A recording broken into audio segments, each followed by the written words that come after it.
Hi, have a nice lunch. So you've heard of 999, Herman Cain's proposal, and I want to talk a little bit about it today. I've done a lot of studying on it, and I wanted to share my opinions with you.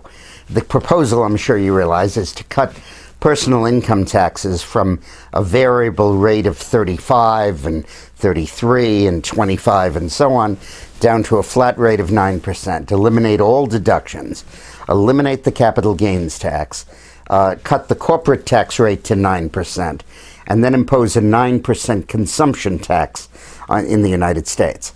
Now, first of all, I did the math, and it works out pretty well. We have about $12.5 trillion of personal income in the United States. We have about $1 trillion of net corporate income, net of dividends, and we have about $10 trillion of consumer spending. So when you add it up, you come to about $23 trillion. And a tax of 9% on that gives you about $2.1 trillion of revenues. And that's basically the amount of revenue the federal government now takes in. Maybe a 1 or a 2% differential one way or the other. But essentially, Cain is right when he says it's revenue neutral. Now, there's one problem with it, which is what's going to happen with the 9% sales tax? Is that going to mean that everything in the United States costs 9% more?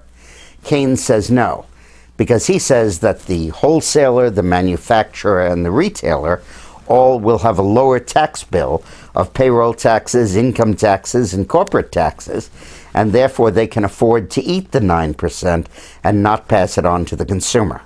Will they? Well, Cain says competitive pressures will force them to, because some companies won't pass it on and they'll get all the business, then everybody will have to not pass it on.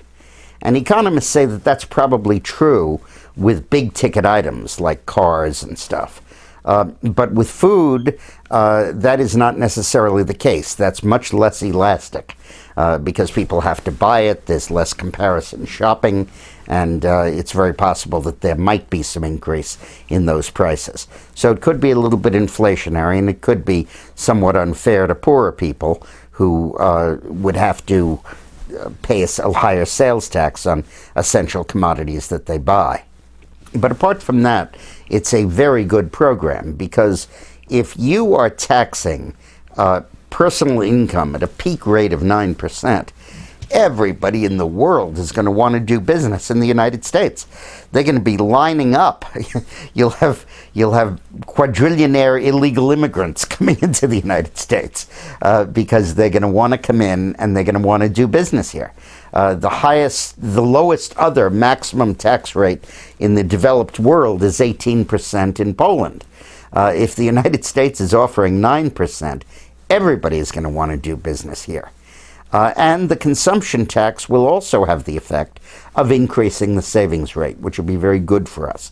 Help us pay down the debt, help us get out of this debt quagmire that we're in. But the most important point about the 999 package, which is a point Herman Cain made in the interviews I did with him last week, is that everybody is pushing solutions to get out of the damage Obama has inflicted on the economy. Repeal Dodd-Frank, repeal Obamacare, repeal the carbon emission stuff, do all that stuff. And that's all true. That's good. But all that'll do is give us the economy we had in November of 2008. And that was a bad economy. That's the economy that crashed. That's the economy that fell apart. It's not enough to cure the cure, that is, to cure the defects of the Obama program. But you have to go back before Obama and cure the underlying problems with the American economy. And there is no problem greater than this high tax rate. And if you can replace that with a lower tax, eliminating exemptions, eliminating deductions, and imposing a consumption tax, that will be a magnificent spur to economic growth. Now, some people will say this poor person will have to pay more. Right now he's paying 2% in income tax. It'll go up to 9%. Right now he doesn't have a sales tax. It'll go up to 9%. But when you think about the wealth creation, the job creation, the growth of the pie, every single American will be better as a result of the 999 program.